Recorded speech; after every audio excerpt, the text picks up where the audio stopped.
Ang video natin for today is about car audio. Mag-unbox tayo ng isang brand ng separate or yung component speaker. Shoutout nga pala kay Boss Michael Abendorato, yung may-ari nito. Binili pa namin last year ito nung nag-setup kami ng jeep niyang malupitan na Wild Country. Siyempre, pinaalam natin sa kanya bago tayo mag-start mag-video. Ito yung category 7 na brand or yung C7.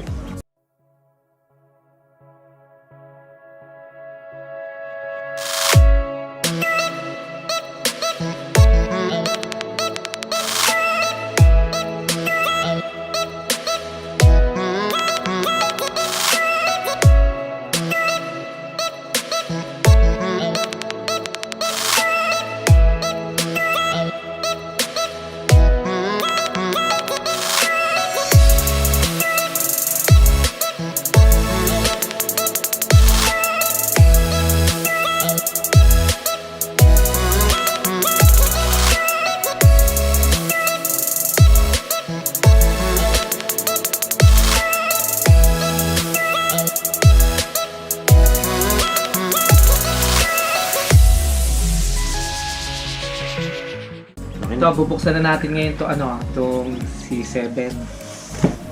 I-unbox na natin. Ito na siya. Ito yung pinaka-mid o yung woofer. Ito siya.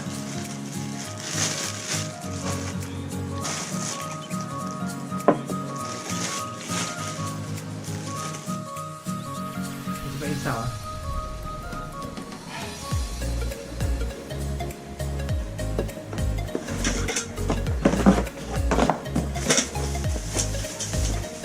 ito yung grill.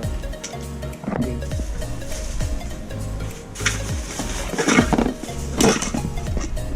Ito. Ang bilis mo video.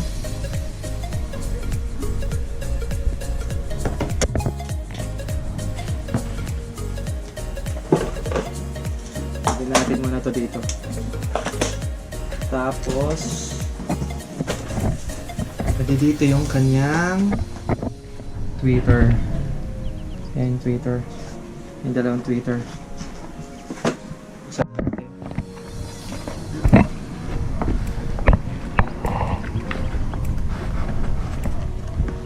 Kaya na ito pabukas to.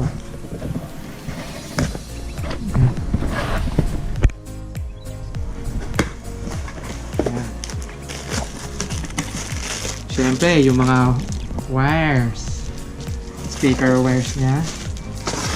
Tapos yung dalawang tweeter. Tapos siyempre, dito yung adapter niya. Ngayon, mamimili kayo yung adapter kasi kung ano eh. Kasi ngayon, may nakakabit ngayon na iba. Ngayon, depende kung itong adapter nito ng kakabit niya. Tapos ito yung pinaka-crossover nyo. Tanggalin natin sa plastic. Yan, dalawa yan. Crossover ni C7. Ngayon, ayan yung pinaka siyempre crossover ngayon. Kasala doon sa tunog ng woofer or mid sa tweeter para mas malinaw. Yan yung dalawa.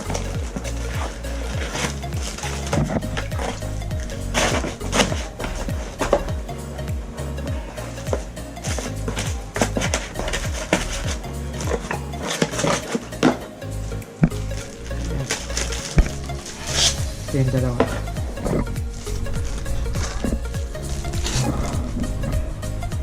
Tweeter, pinagalat sa plastic para mas makita.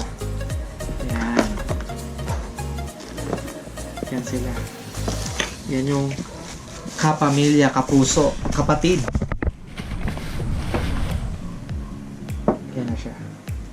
C7 family.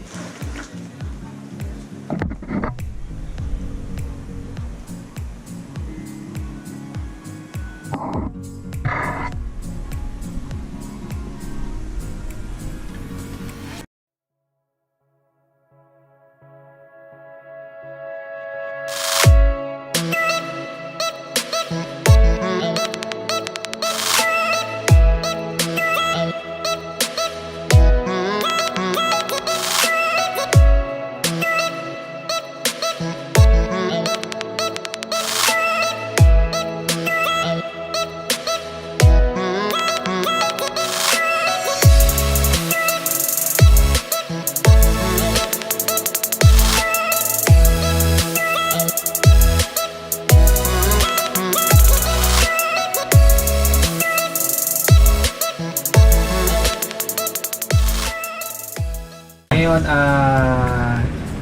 testing natin si C7, no? Kung ano yung performance or sa tunog. Ngayon, siguro matetesting natin pero syempre, hindi siya actual sa sakyan, no? Syempre, iba rin ang tunog pagka mismong, kumbaga, nakabox or nasa sidings sa sakyan. Ngayon, tetesting natin dito para malaman natin kung gaano kalinaw or kung okay ba. Kapit natin to. Matik naman yan, hindi naman kayo magkakapalit dahil syempre mas malaki, standard yan, yan yung positive. Hindi natin galing sasaksak para madaling tanggalin. Pero ako mostly pagka nagkakabit sa kaya, hindi ko nilalagyan ng gato. Nihinang ko para mas matibay. Hindi natin galing sasaksak mahigay. Tamang saksak lang para hindi siya mabugbog. Kabit natin yan. Kapit din natin yung isa.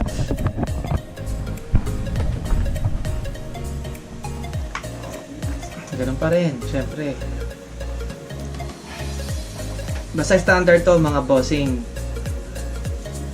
Yung mas mataba, positive lagi yan. Standard ko yan. Yung maliit, sa negative yan. Saka syempre, hindi na mag-aapalit dahil meron yan. Pero kung di kayo gagamit ng mga ganito, terminal, basta ganun lang. Mas malaki na kahit walang tanda yan, kahit walang kulay pulang marking na kulay pula, basta yung mas malaki, mas mataba, positive yun, matik yun.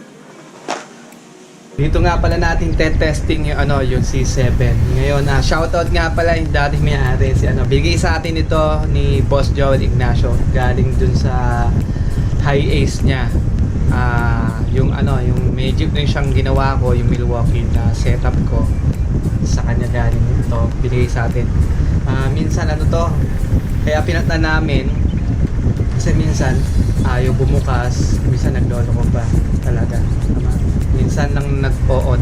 Kaya tulad ngayon, tsambahan na nag-on siya ngayon, pero maya-maya ba bigla ayaw gumana. Siguro sa susunod, kung mayroon tayong budget, papagawa natin to. Ngayon kakabitan natin yung galing from head unit. Diretso natin dito sa input nung yung passive ng crossover. Siyempre yan yung pinaka-input.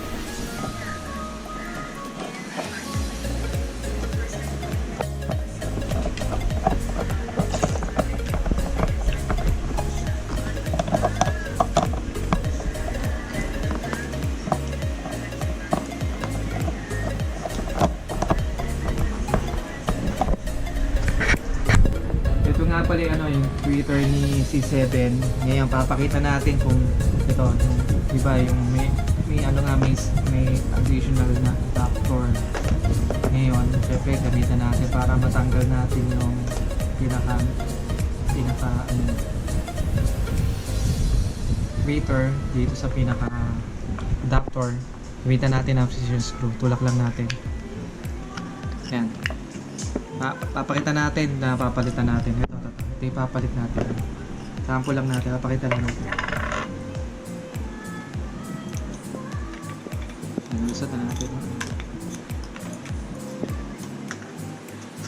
Yan siya. So, ito na. Siyempre, ito yung look ng isa. Kung compare mo dito, ayan, magkaiba na siya. Bali, ito, may pinaka parang tenga. So, ito, diretso lang. Ito yan. Ngayon, itong C7, mostly ginakabit natin or kaming mga installer, depende sa gusto rin na minsan sinasuggest namin sa customer para hindi ganong hassle. Ginagamitan na lang namin ng 3M na adhesive sa dashboard. Siyempre yung C7 na tweeter, mostly kaming mga installer, siyempre minsan tinatanong namin sa customer kung okay lang ba sa dashboard. Pero mas okay din doon para hindi ganong hassle. Ngayon, dikitan na lang natin ng 3M dito siya, syempre sa pinaka-wet niya.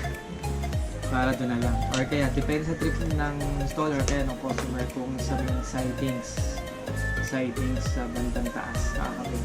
Kaya mamimili na lang sa adapter kung alin na mas okay.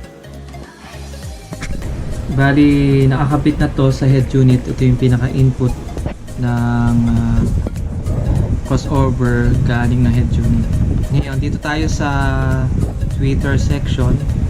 Syempre, may isang negative at tatlong positive. Ngayon, yung unang bahagi is yung negative 0 dB. Yung pangalawa is negative 3 dB. At yung pangatlo is negative 6 dB. Ngayon, yung pinagkaiba niya, testing natin. Kaya, ewan ko lang kung syempre sa audio kung may pagkakaiba. Pero syempre sa actual may iba. Ngayon, testing na natin. Bali, ito sa 0 dB, ito tunog niya. Kasi yung sa 0 dB, mas malakas talaga siya. Sa 0, negative dB. Ngayon, kaya nga yung susunod is yung negative 3 dB, nabawasan ng konti.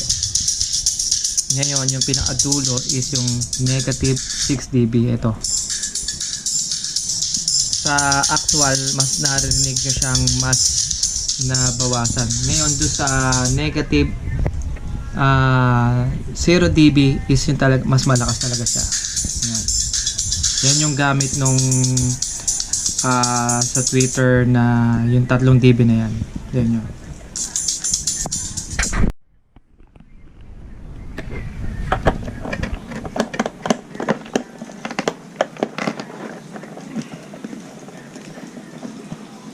Nakakapit na natin yung yung mid or yung woofer niya.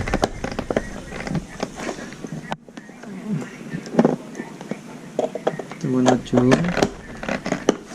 capacity.